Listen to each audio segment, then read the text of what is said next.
Hello, everybody, and welcome to the start of the DreamHack Hearthstone Grand Prix 2018 season, live from Tours, France. My name is Cora Georgiou, and I could not be more excited to kick off day number 1 of this official HCT tour stop here at DreamHack Tours. Joining me on the desk to give you guys the first round of the day, the first Swiss round of 6, is Lorinda and Derek Brown. Lorinda, this is old hat for you by now. You've done it, been there, done that. Are you excited to be casting the first DreamHack Grand Prix at Tours? Good to be home, Cora, and it's the first time in Tours as well, which is going to be a great experience now that the travel's sorted out. Now that we're all here, it was a bit of a headache for some of the players, some of the casters. It took us a minute to get here. But then on the far side of the desk, looking as tall and handsome as ever, we have the new kid on the block, Derek, fresh off of the HCT stage. But this is your first DreamHack event. Are you excited to be here? Oh, man. It's just such a great atmosphere to be here. I've never been to a DreamHack at all before whatsoever, casting or just visiting. But so much awesome Hearthstone going on here, great players, and I cannot wait to get started. There's so much excitement in the tavern. Of course, this is a massive event, but we have so much coming up this year as far as DreamHack Grand Prix. This is just the first of many, but of course, we're going to be having 2 locations, summer and winter in Sweden. And we've got DreamHack Austin, June 1st through the 3rd, as well as Atlanta later in the year, and then Montreal to look forward to as well. So a lot of DreamHack Hearthstone to be played this year, but this is the first event of the Year of the Raven for the DreamHack circuit. And we are, of course, playing with the Witchwood, which has now been out for a hot second. And we actually are going to be having some changes in the meta coming up very quickly. I believe the 22nd of May is when some balance changes are going to be hitting the meta. Lorinda, I'm sure that you have poured over these balance changes. How are you feeling about the meta right now versus what we're going to be seeing in just a couple of weeks? I mean, particularly this tournament's slightly different because it's Last Hero, so it is actually the first time we've had this exact lineup. But I think in general, the meta needed a shake-up. And after the 22nd, I think we're going to have a lot of decks on a very even power level, which is going to be very interesting. That hasn't happened possibly ever in the history of Hearthstone. Yeah, things have been, I would say, a bit stagnant a little bit too soon in the meta. The Witchwood power level overall was a little bit lower than I think we were used to with, you know, Journey to Ungoro and Knights of the Frozen Throne and those sets, which were very powerful. But that has led to, like you said, Lorinda, a very balanced meta and something that will continue to be evened out just a little bit more going forward. Before we continue on, I do, of course, want to give a shout out. We are sponsored by Corsair here at DreamHack Tour. So thank you so much, Corsair, for sponsoring us for this event. And if you guys want to get even more DreamHack action, go ahead and go to DreamHack.com/digital pass. You can actually watch up to 8 streams at a single time. I believe there's going to be some backstage action happening there. So if you want, go ahead and hit that up, DreamHack.com/digital pass. But Derek, what are your feelings about the nerfs? Do you think that they were necessary? Are you one of the people who maybe isn't too keen on them? I know there's a bit of a divide when it comes to the necessity of these nerfs. Yeah, so I think when it comes to ladder play in particular, it's a very welcome change indeed. The what with the decks at the moment being very polarized in their matchups with the likes of Quest Rogue preying on control decks very heavily. I feel, however, though, in terms of tournament play, we're actually in a pretty good spot. I think with DreamHack, especially getting our first look at Last Hero Standing in a good while. We haven't had too many of those tournaments. There's going to be a lot of innovative strategy we see here. But also, interestingly, looking at the meta with the way Last Hero Standing usually works, where you sometimes get more of the outlandish decks, the tech decks that try and target one thing in particular just as a counter. Very homogenized meta here. A lot of the same decks being used over and over again. What? Like milk. Okay, sure. Yeah, milky meta. It's a very milky meta. I will agree with you there. You guys are the analysts. I'll just take your word for it. First up, our first match on stream is going to be Greensheep versus Gaara. And Greensheep, one of our fellow British competitors here. These guys, I'm sure, are going to know quite a bit about him. But then Gaara, I've heard rumors he's the best shaman. Can you confirm or deny, Lorinda? He was playing a lot of shaman again when Shadowwalk was kind of half a thing and, you know, enjoying himself with it, I'd say. And he's a good shaman player, but he's been around a long time. He's been to a lot of DreamHacks. He's 61% over many years at DreamHack, so he's steady at the very least. Never quite had that big result in the public eye. He's had 1 or 2 big ones sort of on smaller events, but never really had a massive stream win. So this would be a good tournament for him. And Greensheep, yeah, well, Greensheep is kind of, if you were to take the most pessimistic look at him, a one-trick pony with, this is, you know, it's worth saying, you know, he is often viewed as an aggro player and nothing else because he is a tremendously strong aggro player. We know that from the old Face Hunter days when aggro decks were a lot stronger. And I believe at the recent EU playoffs when he and Juristis, I believe, were the only two players to go kind of full aggro with their strategy.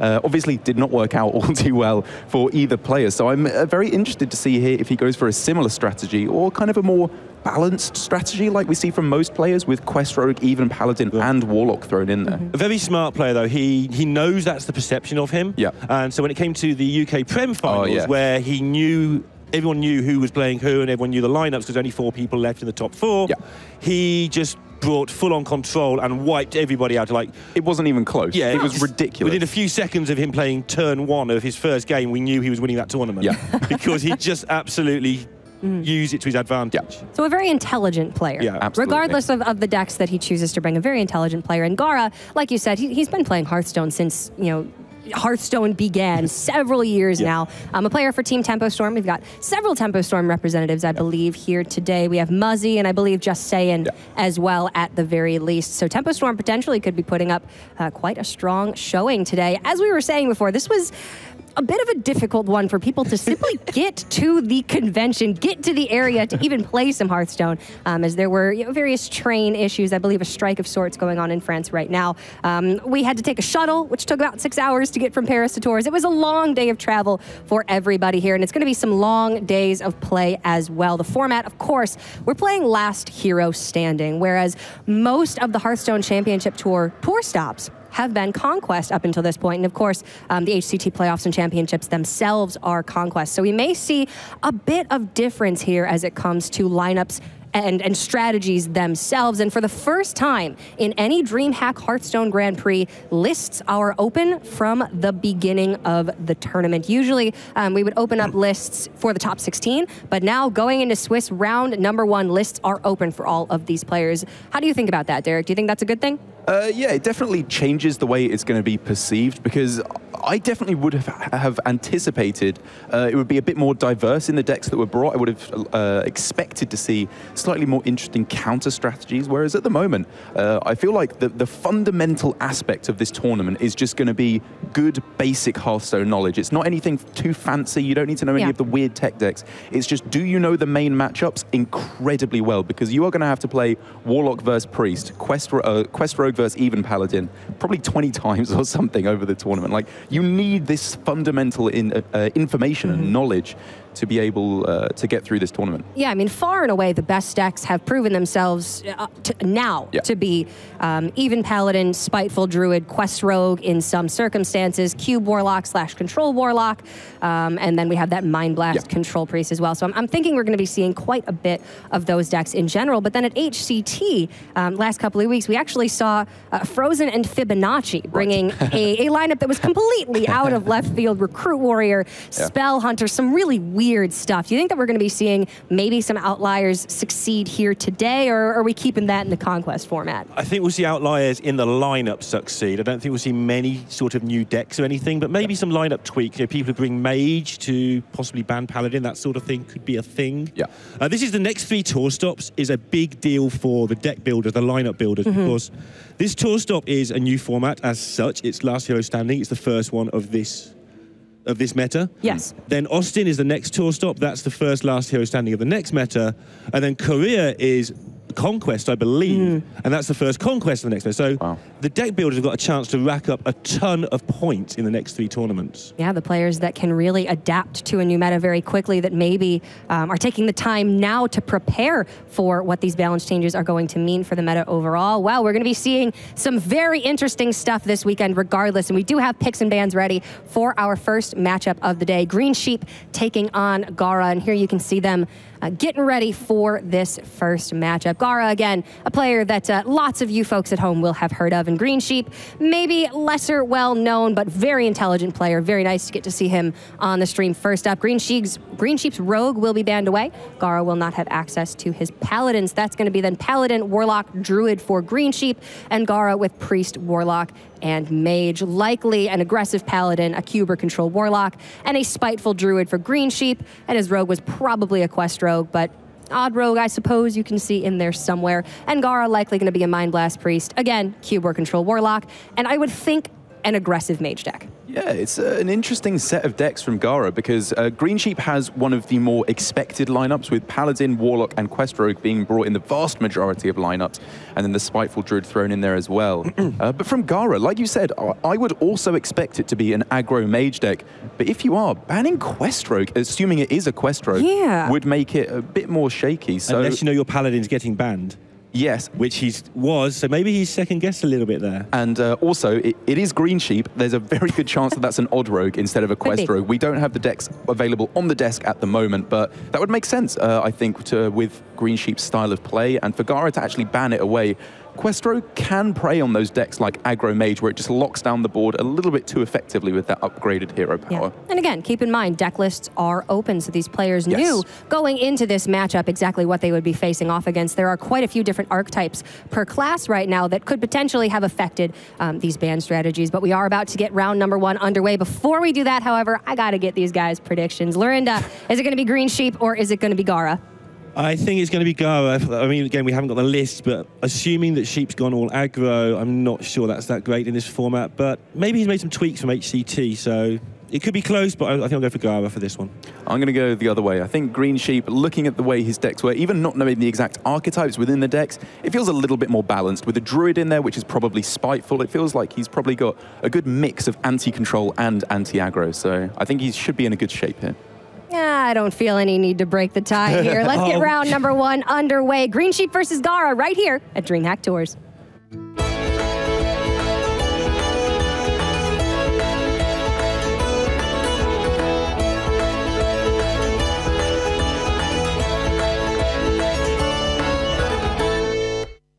We've been left to it, Cora, hitting and running sitting on the fence and then just going without making the tie break. So we're going to get into the match between Gaara and Greensheep. Again, I mentioned Gaara's record. Greensheep's won 42 matches at DreamHacks. That's a lot of years at DreamHacks. And we also neglected to mention he did play the World Championships in 2014, but only like the top 8 was streamed and he made the top 16. Yes. So, well, yeah, I mean, like you say, Greensheep is part of the old school of UK Hearthstone, a lot with players like him and George C having a lot more success in the past, and Board Control kind of starting to take the lead now, who we might get to see later on in the day. But we are going to be jumping into the first game, and for Gaara, kind of a very Gaara style of deck. He's hit rank 1 legend multiple times with this deck, I believe.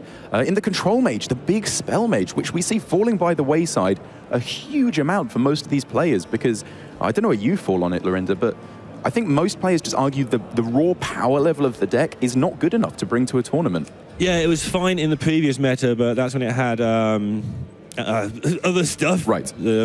Able to, like, Hatiesh, etc., just generating minions. And well, yeah, just Ice Block, things like that as well. Yeah. Yeah, that helped a lot. And Greensheep, no surprise here, playing what I think we just call even Pally now. There was a point where the Valanier wasn't so common, but basically it's in every single... You are not allowed to call this Valley Pally. I'm not going to. I will not listen to Ike's ramblings Pally on Twitter. Yeah, I will not suffer through I know, that. Ike sort of beats him when it comes to DreamHacks with his all-time record of 13-0. So okay, he can say what he likes for now. We'll catch him soon. But yeah, it's interesting to see this mage deck. You and I have cast a lot of mage decks over this last year. We have indeed, with not so fond memories of it. I believe I can speak for the both of us with some very long Control Mage mirrors. But this is should be, I believe, a lot more of an interesting matchup. And as it is last hero standing, the queue order does matter here. You want to get yourself a nice, you want to get the ball rolling with your matchups. And for Gaara here, I think he's put himself in a decent position, I would argue. He's got a good amount of board clears to fight back against the even Paladin, which can be very important for the likes of Call to Arms, obviously. And then some real late game power. As soon as he finds Frostlit Jaina and he isn't dead, he should be in a great spot. Yeah, last hero standing, your pick order, a lot of the time you open with one of two things. Either your throwaway deck, which you kind of, the one you don't think is going to get a win, you chuck it out there, see what happens, and then you counter your opponent's first deck. Yeah. Or your sweep deck, which you just think, well, you can't counter this, I'm going to 3-0 you. So I feel like Gaara's playing his throwaway deck and Greensheep's playing his sweep deck at this point. Yeah, that's kind of what it feels like to me, because obviously with the Warlock sitting behind in the wings for Greensheep, which could be a Zoolock, although I very much don't anticipate that to be the case. Control Mage has traditionally done very badly against Warlock. It is not the matchup you bring Control Mage for. And the Spiteful Druid as well, I have to imagine, you're also going to be suffering. They've got a lot of threats. They can also be fairly aggressive. And without the likes of Ice Block now, you're also vulnerable to the aggressive strategies as well as the value ones. And talking of value, this is interesting how the Paladin works, right? I mean, it is fundamentally a deck where you kind of hit your opponent in the face. Kind of. But yeah. in this sort of matchup, you need to pace it in such a way that you get lots of value over the course of the game. And obviously, having that Valenier in the opener is a big deal for that value. It now is. Chain Gang's been picked up. Yeah, absolutely. Valenier is, you know, the control killer card. It's obviously potentially unlimited value if you're not met with silence or transform effects. But obviously for Gaara, we can see that pesky little polymorph waiting in the wings, which I would have to imagine is going to be reserved for exactly a minion with Valenier's buff on it. But then on the other side, for Greensheep, he's already got a pretty neat little combo in hand, which could potentially play around that. Yeah, he's got to pace this so well. He does. Looking at how he's going to do this, he's going to go at it now.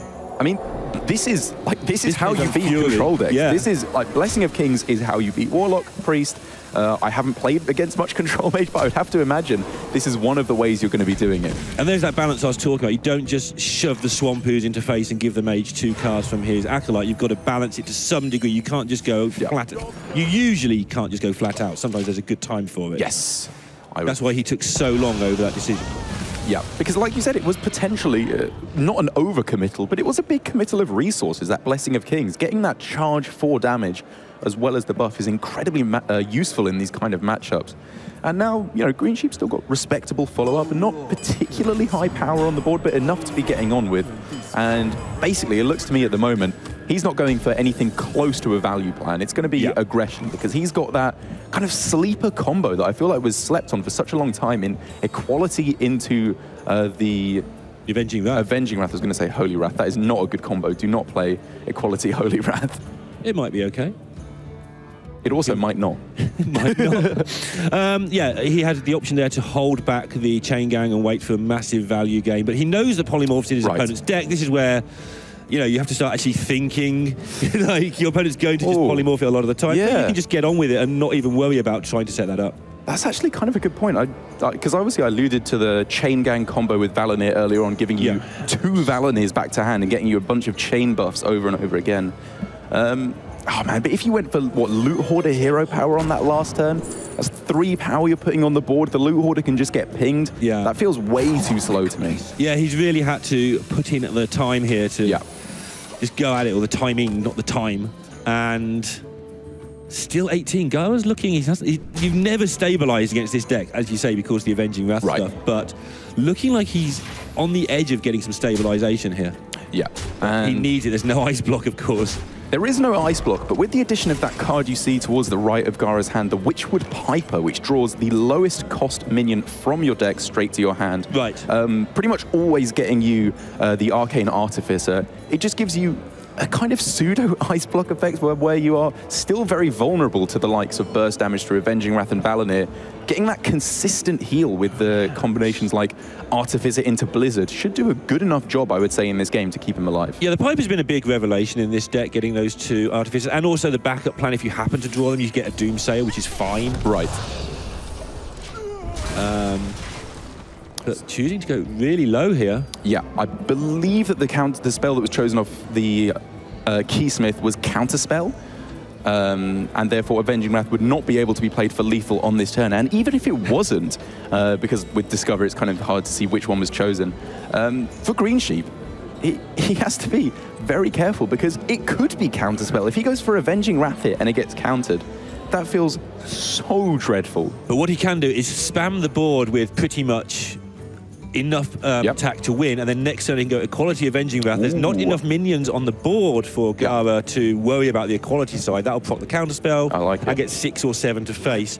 We can see, however, that the Artificer is in hand. Right. And that's a big deal, because Gaara's actually going to be able to heal out of range, just about. And Gaara is going to heal out of range. He is probably the premier control mage player at the moment, because he's one of the few people actually playing the deck. Exactly. Very unpopular at the moment.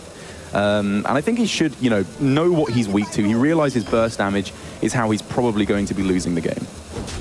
I mean, we talked about Greensheep's achievements, but another one we neglected. He did make it to the Bahamas for the Winter Championships last year, hence the golden card back, because that wasn't available for Worlds 2014. Goodness. Yeah, we sort of write him off as the old school guy, but he's just been in multiple big events. Absolutely. Still streaming a lot as well. Often see him on Twitch, grinding away on the ladder, putting in some good results.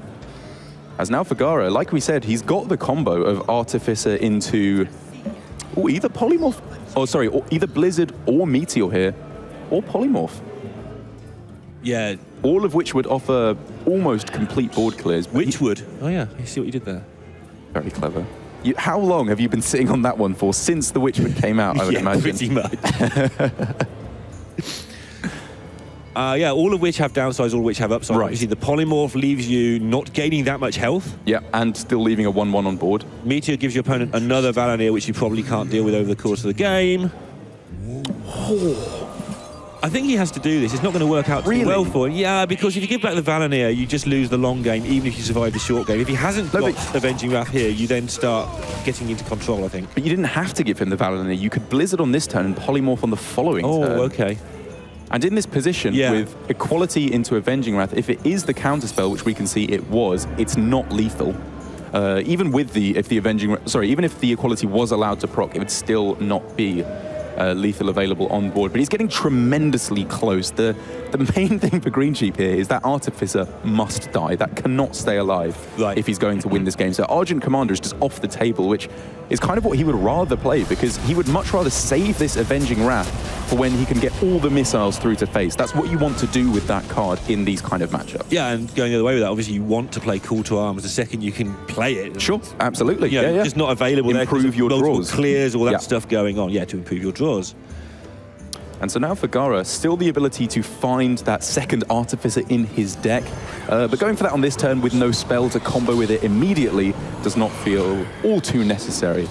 And as for the Lich King card here, Army of the Dead, probably not what he was looking for, much more things like Death Coil, Death and Decay.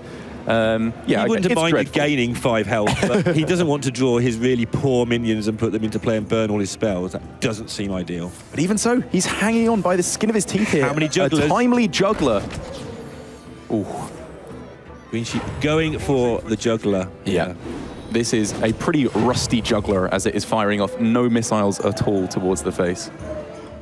I mean, rusty, is that not what they're supposed to do? They just always hit the wrong thing. They don't understand. Like 3 Edgar Wright fans in chat got that reference, I promise you, and they loved it. Did they? Loved it. I never get your references. No, you don't. It's almost like we're from different generations or something sometimes. Oh, man. So for Gaara now, obviously, Blizzard is looking pretty fantastic here, but he has to realize he's still on a very low health total. He probably assesses now he's a Spellbreaker away from dying. So he wants to save these board clears to go in combination with the Artificer. He really wants to play that Witchwood Piper on this turn, so that next turn he can go Artificer, board clear, and probably win. But if he doesn't clear off the board this turn, he still dies to Spellbreaker, so I would expect to see some kind of a board clear here, be it Blizzard most likely, or potentially Flamestrike, and then you follow up afterwards on the next turn with drawing that Artificer, preparing for, on the following turn, finally gaining some health. Choosing to ping the Berserker there while he had the chance, but he's interesting because next turn he's going to be using another AoE. The point of damage to face could start adding up here in terms of racing. I guess he wants to get rid of any Tarim targets. That's exactly what's happened. North, Red. Reporting for duty.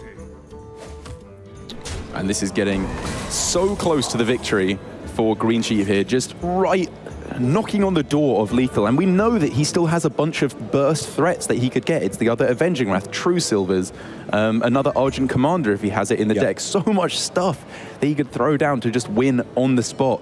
But Gaara, with so many cards in hand, he just needs one more turn, I would say, to just lock out the game in his favor, or a Frostlich Jaina, something like that to put him out of range of ever dying. I mean, Piper Blizzard here will get him into that second Artificer, and at that point he could just survive. if he's willing to take that one top deck chance, because he knows he's... Oh, man. Greensheep's had 2 turns where he could just kill Gaara if he had the stuff. Gaara knows the stuff isn't available. I agree, he has to take that one risky turn, but man, does this have to feel bad for Gaara. This is not the situation you want to be in, where you are just giving your opponent the draw that you know they could get it at any point onwards. Yeah, first game... let's see what happens. First game of the day as well. You just want to get a nice, easy win under your belt. You don't want to be playing Greensheep or Gaara in round 1 anyway.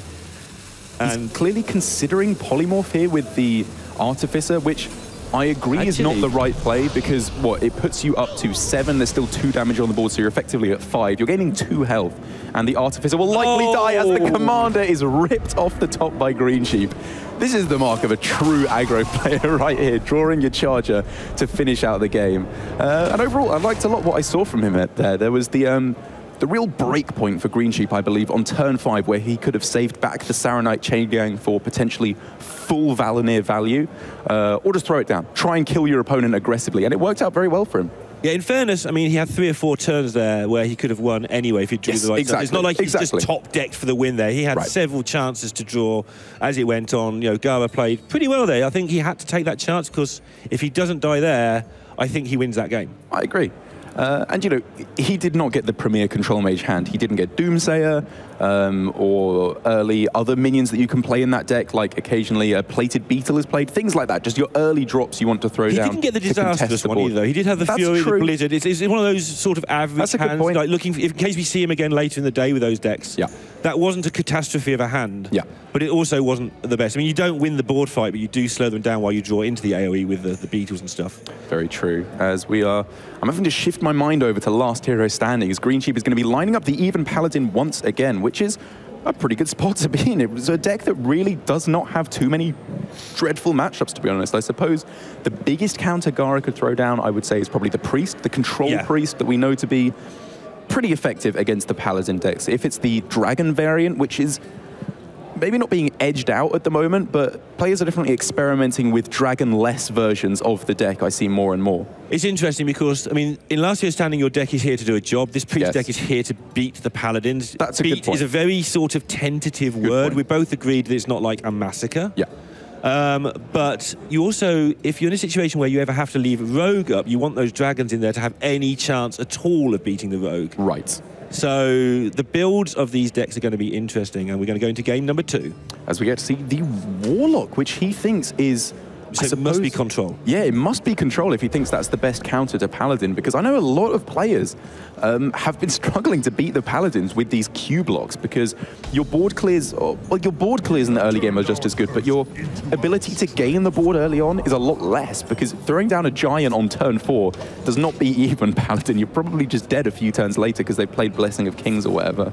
And this is a pretty decent hand for Greensheep to be getting on with. He does not have the 2-drop, the power 2-drop like Plated Beetle or Amani Berserker.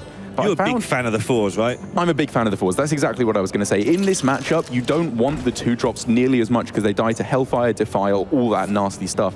Whereas Blessing of Kings and Call to Arms, and even the Glass Knight, that is what you're looking for. That's how you destroy this deck. So the thing you have to do here if you're Greensheep is, to some extent, tiptoe around Defile. That's the main thing. Yeah. You've got to not overdo it. Yeah. Like, if there's a chance to get the Defile out of their hand and then play more stuff, you can go for that as well. And I would argue it's kind of easier than you would think to play around Defile with this deck. Like, obviously Defile is a very good card against even Paladin, considering you're making so many 1/1s, but with most of the Direwolves being phased out of the deck, there's not that many 2-health minions you're playing in your deck, so usually you're not going to be too vulnerable to a Defile, as both jugglers are pulled out right at the start. Some beautiful ordering from Greensheep. I actually think Gaara's in a really good spot here, though. Yes. Because the 2 Hellfires are going to boost 2 Spellstones, which is going to give him so much health later on, and he's going to draw, and he's drawn into, he's going to draw into something good, because his whole deck is full of demons and stuff now. Yeah. And stuff. It's like 2 demons, but, you know, hey, it sounds good. And this, okay, that was actually a very interesting point there that we didn't actually bring up, because obviously playing Call to Arms on turn 3 is never a bad turn. You're always happy to go for it. But he had a 1/1 against a 2/3 Beetle, or a 2/2 Beetle. He could have just gone Coin Kings, start attacking to face, and then if it was cleared, follow up the next turn with a call to arms. And with this line of play, he ends up with a divine shielded massive minion, which is probably even less likely to die to a spellstone or silence, something like that. Quite a lot of Glass Knight being brought to this tournament as well. It's really? Definitely not a staple, but I mean, again, we don't have the deck list currently, but like flicking through last night, various lists, there's a lot more Glass Knight than I was expecting personally. Interesting. Was it the F2K guys who brought it to playoffs, I believe, with their dino-sized tech thrown in there as well? Yes, it was. As Gaara gets, I mean, you said it, the Spellstones for 7 attack. It's just absurd. You should not be getting this by turn 6, especially with 2 of them. It's simply too strong. As Greensheep does get a reasonable answer to this Void Lord to start fighting back. The thing is, Valinir, when you have a bunch of taunts in the way, is just too slow, to be perfectly honest. It's not going to be getting the job done. Yeah, and look at this hand for Gaara. I mean, it's not just a Spellstone anymore. It's the second Void Lord into Mr. Gul'dan himself.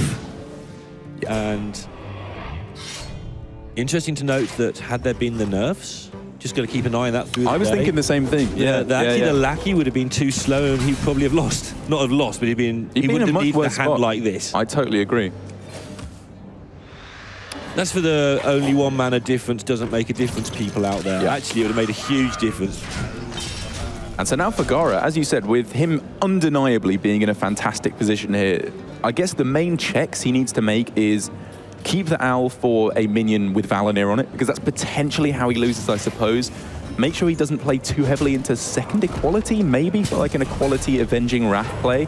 Oddly enough, though, you kind of play into the equality on purpose, so the Avenging Wrath doesn't hit you for too much, because the death battles resolve after... Fair point.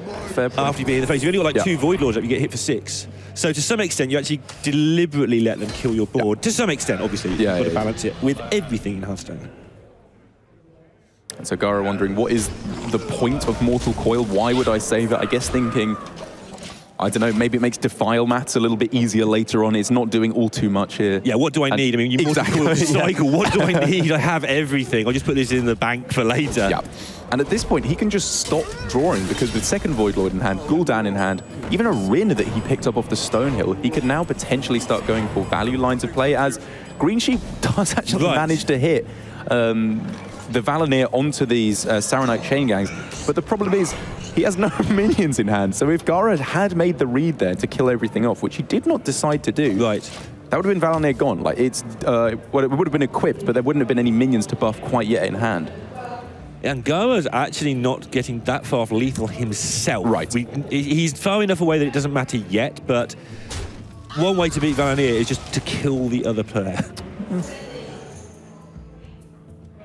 He'll set up Gul'dan and all that good stuff first, of course. Kind of a questionable play from Greensheep as well, I would say, to go for, if he's going to play Call to Arms on this turn, attacking him with the Loot Hoarder first, because he's drawn a few of his 2-drops at this point. If he's playing the standard list with 9 2-drops, I believe, you can draw 3 before you Call to Arms is not getting full value. And I believe he's still below that threshold, because he hasn't drawn too many of his 2-drops there. So maybe he figured out, even if he is playing Call to Arms, that he should get the full value no matter what. Yeah, it's interesting to know, like, you need to know exactly what's left in your deck at all times. Yeah. We haven't seen a Thalnos yet from Sheepy, have we? We have not. So that can be a thing he might be saving for. Could be in there. It's far from mandatory at this point, but finding its way into a lot more of the lifters. He's playing Wolves, which is a very unfashionable choice, I would say. It's also a very Greensheep choice. It is a very Greensheep choice, you're right. Yeah, I've seen Vertigo, the Indonesian captain, just moaning that people weren't playing like Blood Mage for the longest time. Yeah. I was trying really hard there to make a joke about how wolves do not concern themselves with the opinions of sheep, but wasn't quite forming there. Have you seen Game of Thrones? SWF. No, I haven't seen anything. For goodness sake, Neil. Is that one where they like get on like a train to a secret wizard place or something? Yeah. Okay, thought. Yeah. So Sheep has actually managed to get into a position here where there's a game of Hearthstone still going on, which is pretty impressive considering. Very impressive, yeah. However, Gaara has managed his resources very well. He still has that second Spellstone and his Hellfire hanging around, which didn't look like it would happen. Absolutely. And, you know, like you said, Greensheep's given himself the chance to take this, which is Valinir on a Saronite, because it's less vulnerable to silence. As we see, he still has a Valinir knocking about, but like you pointed out earlier on, he's just going to be dead. He is, Gaara is what, 3 damage off lethal at this point already. And we'll just be pushing aggressively to close out the game with Gul'dan on the following turn. It just feels to me like there is still little chance that Greensheep can take this. However, with a completely clear board, Avenging Wrath is full 8 damage to face. Right. You can follow up with a second one on the next turn. This turn, Argent Commander into Blessing of Kings. Greensheep has to close this out quick and just pray that Gaara does not have the Gul'dan, which we can see he does, which will probably close out the game in his favor. But Greensheep has done a tremendous job of putting himself close here, at least. All he's thinking is, how do I get this buff onto this commander interface? And he doesn't know about Gul'dan, so he's got to weigh up, can I beat Gul'dan or can I not? And if it's not there, how do I beat it, etc. So maybe he goes True Silver into Argent Commander on this turn, just voluntarily destroying the Valanir to get the charge damage from it. It was worth considering, actually, because he's probably not going to have time to play all these cards from his hand anyway over the next few turns, because either he wins or he's dead. It's over in like 2 turns no matter what. Yeah, it was interesting. I think this is the right play, but that's what took him so long. Yeah, like people watch aggro players play, and they make it look so easy, but you have to consider all these things that sometimes are the right play. Because, yeah, basically what it comes down to is if you don't get the Valanir buff on a charging minion, it's not going to make any difference this game. Right. Clearly we can see it's over anyway. Gaara makes a very nice counter pick with the control, with the control Warlock, and maybe that's kind of his strategy at the moment with, as we can see, what are very likely 3 control decks, in addition to what is probably an even Paladin, unless he's going with the Crane school of thought.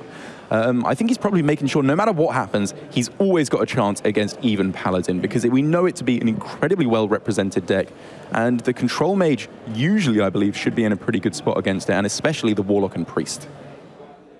So that makes it likely that Greensheep's Rogue was the Quest Rogue. Yes, I would definitely agree with you now, yeah. What do you pick now into this? Presumably Druid. Again, we don't know what his Warlock is. I'm going to say it's probably Cube, just because of player. And we're sorry we don't have those. There's an issue. We'll have that sorted later in the day. Yeah, I think with the remaining deck, so like, Druid of any kind, be it Taunt Druid or Spiteful Druid, I think has been wildly debated and kind of misunderstood with its relationship against Warlock, because Fino actually did a show match of this exact example earlier on. To prove it was 50-50, in this right? meta. Yeah, exactly, with Taunt Druid up against Q-Block, and it didn't even feel close. Like, you could argue that the lists maybe weren't perfectly refined to beat Q-Block for the Taunt Druid, whatever. And obviously this is most likely Spiteful Druid that we're going to see from Greensheep, but it suffers from similar problems, I would say, where you don't have the necessary removal. But in the end, he thinks with what is very likely Q-Block, now that we see Spirit Singer Umbra, it leaves him with a better chance. I think that Q-Block has a decent matchup against Control now. I think for the longest time it was reasonably close, but Q-Block just didn't really get hit by the loss of like N'Zoth. Control Warlock just sits there and goes, I'm not as good as I was. Yes, yeah, I agree. You know, the extent of the hit was pretty big, so... However, Greensheep did not find the cards he was looking for here, throwing away Lackey, I believe, as well, which is, you know, a decent card in this matchup. If you can find Doomguard, start cubing it, hitting your opponent, it's one of the premier options. But obviously, the absolute creme de la creme is or Giant into Faceless, or Giant into Tap Giant, or Skull. That's what you want. Skull into not weapon removal. Right. Yes, it's getting to the point where I'm waiting for somebody to bring one of these without Skull in it. Q-Block without Skull. I'm just waiting to see it happen. That's a meme. That is a meme. This is going to be like, playing Q-Block without Skull is going to be the new drawing patches was actually good here. Like, you're never going to do that. Like, it's like Darrett casting without Larinda. It's just, you know. It just doesn't work. Takes it apart. Yeah, exactly. Thanks, Dad. But yeah, I mean, obviously it makes a lot of sense, and it is pretty much the new meme, but... You know, I've seen more than one streamer. I see your point. I see your point. Yeah, and well, okay, it's worth mentioning that while it is not, I still believe you should be playing Skull in your Q-Block. Often not played correctly, because for example, if Greensheep found a Skull off the top here, going Giant into Skull, I think, is not the way to capitalize with this deck. Right. Obviously, the Doomsay now has been played, so we can't play the Giant here. But going Giant into Faceless or Giant into Tap Giant is a lot better than kind of holding back with the Skull. If you have pressure, you want to turn it up to the absolute maximum. You want to kill your opponent very quickly indeed. Just to point out there that Gaara basically played the Doomsayer going into that Giant turn, that so is the Greensheep is now... It Yeah. makes a real mess of your hand because it clutters it all up for the rest of the game. And Daruk is wringing his hands together excitedly. What's happening, Daruk? Yeah, well, I mean, he didn't go coin lackey was the main thing. And obviously, you know, lots of reasons to not go for that. He didn't have a good follow-up, like another lackey. He's probably not playing cubes in this deck. So I suppose saving the coin for coin Voidlord into Voidlord is probably what he's thinking a little bit more heavily. Well, he also drew Rin that turn. Yes. Is it too slow? He's not going Coin Rin. No. When would you ever go Coin Rin on turn 5? Because in the mirror. Okay, well, yeah, in the mirror. But against Q Block on turn 5, they're either playing Skull, Lackey, or Giant there, all of which are too much pressure to go for the Rin here. And Greensheep has to go for it a turn late, kind of floating a mana on both of these turns here with Giant into Faceless. But the essence of the play is still there. He has still got this tremendous amount of pressure on board. If he has a silence effect in his deck, even a Voidlord could not help Gaara here as, oh my god, okay. Yeah, he's got both. I was just going to cut you, but I was waiting to see. It's okay, Daruk. Daruk has just noticed that Gaara has a hand. Yeah, a Voidlord is in it. But I literally said in the same sentence, well, maybe he's not considering going coin Lackey because he wants to go coin Voidlord into Voidlord. Goodness gracious me. Okay. We are assuming, as this looks like a very control-ish style of deck, that he doesn't have Doom Guards in there. So this Lackey is like a bluff, basically, is all it's doing, and a 2/2 for 5, as some people were suggesting the nerf should actually be, just to make Lackey a 5-mana 2/2. Cast it down, send coffee. But this is going to get a lot of damage done. And remove one of those Giants. And you do have time, like, your health total bounces back so efficiently that you can afford to take a couple of hefty smacks to the face. You can, but then the problem becomes if you start taking the game through to super fatigue points, that heal is so valuable. Every Dark Pact, Spellstone, all those kind of healing effects, even the Plated Beetles can just buy you that one extra turn. And obviously in this scenario, it looks like it's either going to be over pretty quickly for Greensheep or Rin is just going to mean that fatigue is firmly in Gaara's favor. Rin is a long way from having a chance to become active here. Like these cubes, I mean, everything Greensheep could want, he's got apart from an activator for his cubes. But he's got everything else. And still no copy of Skulking Geist been found, kind of being phased out. That was more in the Mage deck and the Priest decks a little bit more. But something like that could help to counteract the Dark Pacts in this deck. As, like you said, Greensheep is really a Dark Pact away at this point from being in a very good spot indeed. But now with, you know, Godfrey being found, there is more potential for board clears here. But we can see with Greensheep also having found 2 Voidlords, while it was devastating for Gaara, it's fantastic for Greensheep. He does not want to pull Voidlords with his Lackey. He wants to pull Doom Guards, kill his opponent. And he's going to have every chance to do that. Yeah. But here is that health total. The bluff is over for Gaara last turn when he didn't trade in anyway. Yeah, exactly. There's no point continuing that. Ooh. And now this becomes very interesting indeed, because obviously the Doom Guard is not out in play at the moment. Gaara has managed to maneuver a situation where there is no ability for the Lackey to finish itself off so that a Doom Guard can be pulled out of the deck and you can Lackey cube it, get all that nonsense, or cube into Pact it, get all that nonsense going. It's kind of an awkward spot here where, yet again, it's a slow turn for Greensheep. And Gaara, despite the tremendous drawback with the way this game has gone for him with drawing both Voidlords, it means his opponent probably won't be able to put on much pressure until he can go coin Voidlord into Voidlord. So he's, I don't know, it feels like he might have bridged the gap for all the pressure to come through at the moment. He has in the time being. I mean, Greensheep hand is so spectacular that he can still get it going, I think. But keeping that coin, as you highlighted at the time, is going to be key here for Gaara to even have a chance in this game. I mean, then he does start to buy some time to stick his Rin behind, and then Greensheep is on that clock after those 2 Voidlords come down. Yeah. And he doesn't really have easy ways through, oddly enough, millions of different things that just have 1/3 stats. Oh, and he went for the cube there on the Lackey, which is sometimes a good play because you can pull out 2 more demons. Only 1 demon left in the deck now. And arguably more importantly, Greensheep, the face player supreme, missed an attack to face with a Doom Guard. I am disappointed. Disappoint indeed. You see him shaking his head there. Greensheep has really close to perfect information about the hand here, as close as you can have. He knows the coin's there, he knows the 2 Voidlords are there because that's fair. So missing that 5. I mean, he's an experienced player. Obviously, he shouldn't do it. It just shows that a little bit of rust early in the morning after a long travel day for all of these guys. We're going to mention it a few times because it is relevant. Like, sometimes we talk about home advantage and somebody's come just down the road in an hour's journey. But a lot of these players last night were coming in 5-6 hour taxi journeys they weren't prepared for. Exactly. Only a few hours sleep as well. But for Greensheep, this turn feels a little bit more like what you want to do as Cube. Like, you want to do these really broken things as consistently as possible. And Cube packed on a Doomguard is one of those things. That's kind of how you make it work. But he needs to think heavily about how much he wants to play for value and how much for aggression. Right. Because obviously, in the ideal scenario, if he wants to make the gambit that his opponent does not have silence, he could leave this the cube that has the Doomguards inside it intact, faceless it on the following turn, which would be crazy amounts of value. But instead here, he's holding back a little bit. It does mean, however, he's very vulnerable to Lord Godfrey here. I think.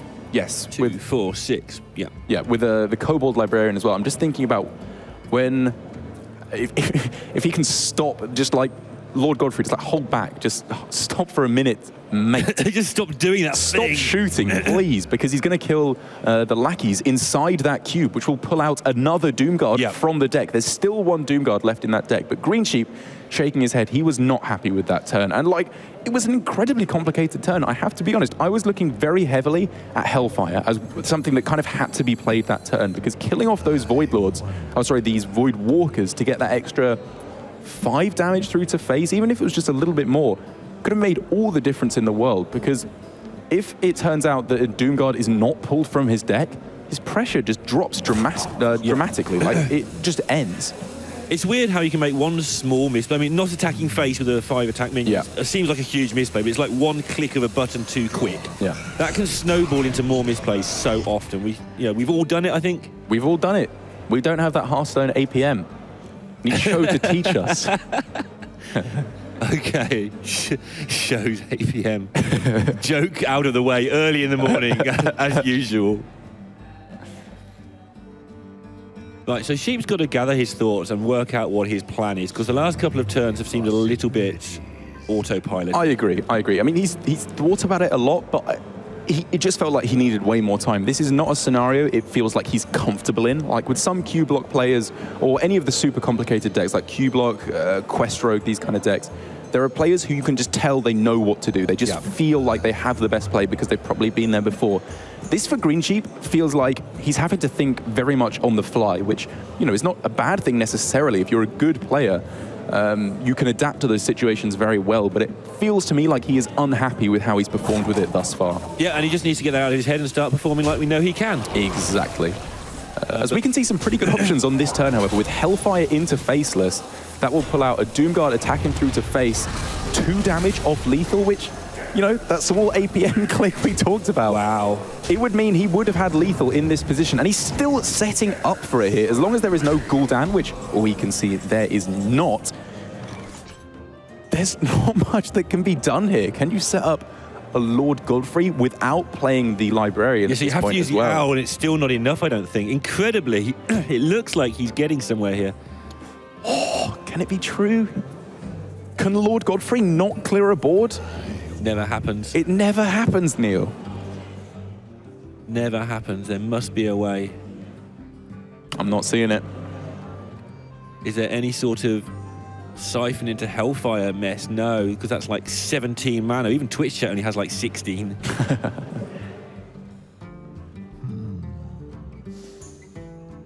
Yeah, I'm not seeing it. I can't even see. I mean, Greensheep has set that up a mile out, but I thought the second Void Lord would hang in there long enough, but... Oh, if you go Siphon Solve... no, Hellfire didn't do it. Tapping for self-lethal there as Greensheep takes it up 2-1. Turns out the more aggressive styles of play are looking pretty good in this scenario for him. I liked most of what he was doing in that game. Like, the overall strategy was obviously on point. Like, playing Giant as soon as possible, facelessing it, not trying to be too greedy, I would say, with his deck, but instead trying to focus on killing his opponent very quickly worked out very well from him. It's just tightening up of play. He needs to, be showing a little bit more finesse with that deck. Yeah, he needed to, he put himself in some spots, like if he draws the other Doomguard, he loses the game on the spot, that sort of thing. So, looked okay overall, apart from that one attack. And, if Greensheep can miss an attack to face, anyone can miss an attack to face. going with serve in terms of counter cues, effectively. He is, and okay, this is something that Lorinda and I were talking about on the flight over. It's going to be the Q block against what we expect to be Control Priest, and I'm going to put you on the spot here and ask you what percentage you put that matchup at, which I totally admit I could be in the wrong here, but this is something I feel like I disagree with you on quite strongly. So I feel the Q block is a decent favourite. Right. Like 65 to 70. I mean, the number I said at the time, which came out in a casual chat, was 80. I don't believe sorry, I 80. hate to pull you. Okay, I shouldn't put you on the spot. No, it's fine. I like being put on the spot. Yeah. That's why I'm here. If I wasn't going to be put on the spot, we could just hire a robot to talk, and he'd actually be able to say it's ours. It'd be much better. But no, I said 80. I'm meaning sort of 65. Like that was the peak of Hearthstone, one-sidedness that doesn't have rogue in it. Fair point. Fair point. So what do you think? I think I can agree with you there. I think I misunderstood this matchup quite drastically when it first appeared. Same. Because Theo obviously popularized the deck, hit rank 1 legend with the Control Beast very quickly, and was kind of touting it as an anti-Warlock deck when there wasn't really a strong anti-Warlock deck at the time. We saw people bringing it for that purpose, exactly, to target Warlock, and then halfway through one of the events we were casting, we realised this strategy doesn't work because this deck isn't the favourite. Exactly. You know, the Warlock can just kill them, and if not, Gul'dan can just out-heal them. You have so much heal in there. And even with the control decks, as we saw a lot of the playoffs in the recent weeks, Shroom Brewer making a huge comeback, a huge appearance, where it hasn't been seen all that much before. You can just out-heal the damage that you can amass with Shadow Reaper Anduin. But as we can see here for Gaara, he's got a pretty decent hand to be getting on with anyway. Shadow Reaper Anduin you obviously keep in this matchup. It is how you win. You don't really have any other way of doing it. Holy Fire may swing the matchup a little bit back towards you as well. Like, yes, absolutely. Extra stuff, and that's why it's in there, really. As well. Yeah, I mean, that's why it's been making the comeback. With even as I was talking about earlier on, the build without dragons in there that players like Casey, I believe, have been piloting very heavily, with Life Drinker thrown in there as well, and all these way more aggro or kind of face damage cards thrown in there to pull it back in your favor. Just whips out the 3/3. Going for some damage. Yeah, I mean, what is it doing here?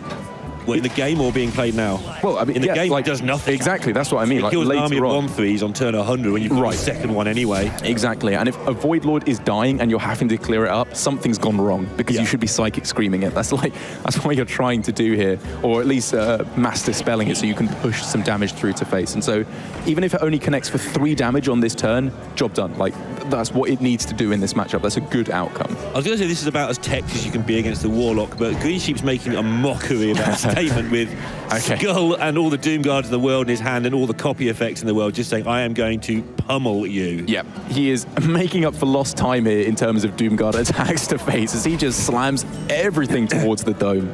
Well, interesting. Not really an anti-Warlock card, but kind of an anti-aggro card, I suppose. Like, decent in the mirror, good against the aggro mages, just more healing in the form of Squashling. Yeah, one Squashling's just really good because of the 10 mana play. It's just a good card. Stabilize, you build a board, it finds you an alternative win condition just occasionally where you just sort of slap somebody for 10 the next turn. It's like the world's slowest Pyroblast.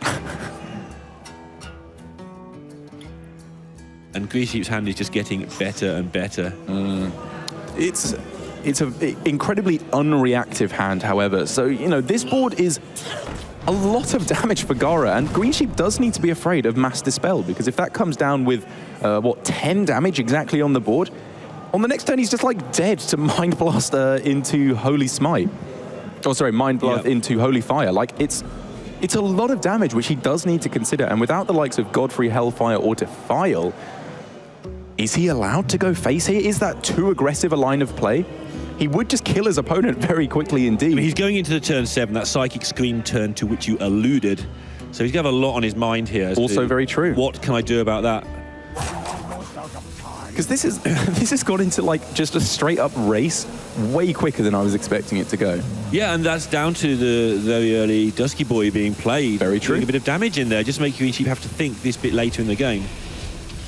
So taking kind of a middle of the road play, healing up, dealing some damage to the board, so he's a bit less vulnerable to a Mass Dispel, and also making himself a little bit less vulnerable to a Psychic Scream, because he is not playing out something like Tal'Daram there just to get that little bit of extra burst damage, waiting until afterwards, because even if there is a Psychic Scream thrown down here, Doomguard, there's still another one in hand. This is one of those games that rarely happens against Priest, where you play Skull, they don't have weapon removal. Yeah, well, what is this? Yeah, exactly. When does that happen?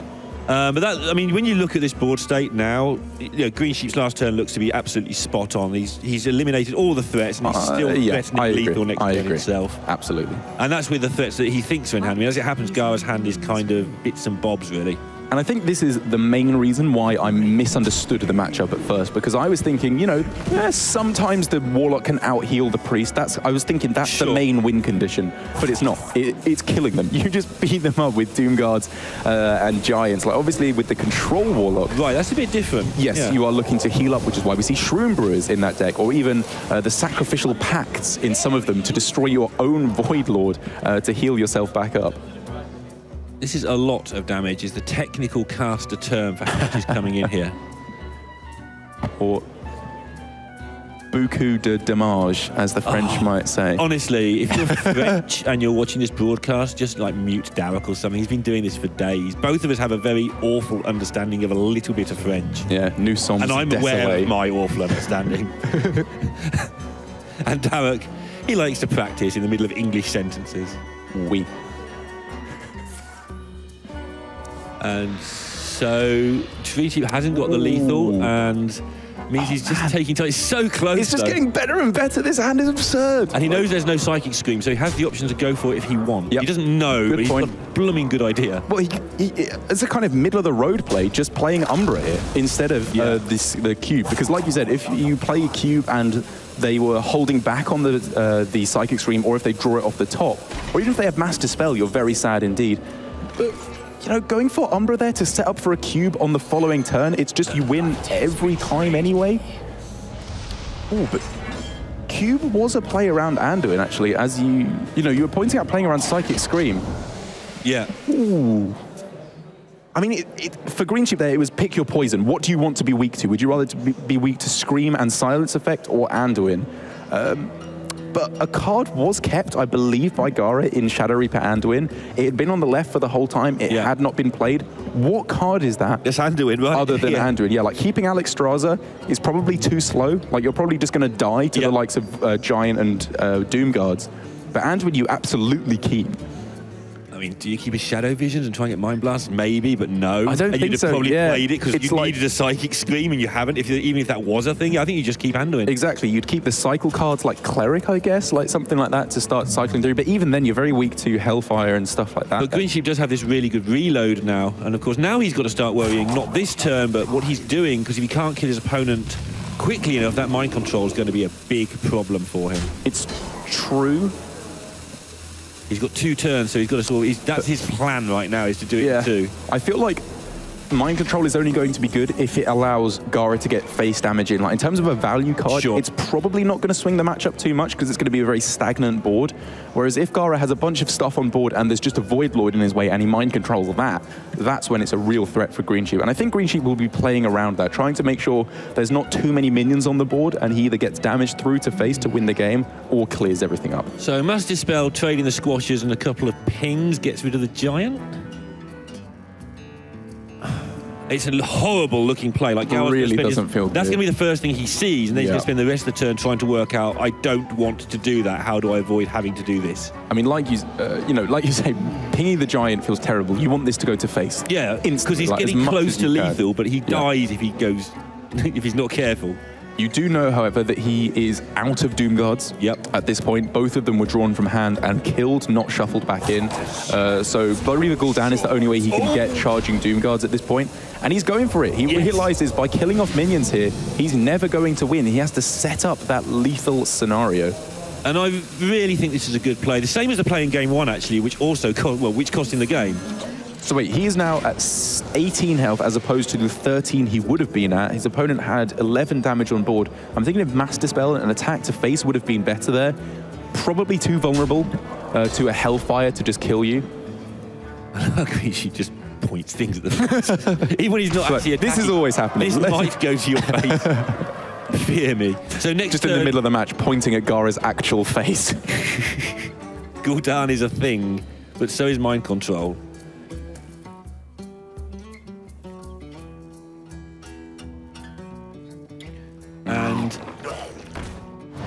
Yeah, he's trying to sort of sort everything out now so that mind control doesn't really do anything. Look at how much stuff he's generating here. Yeah.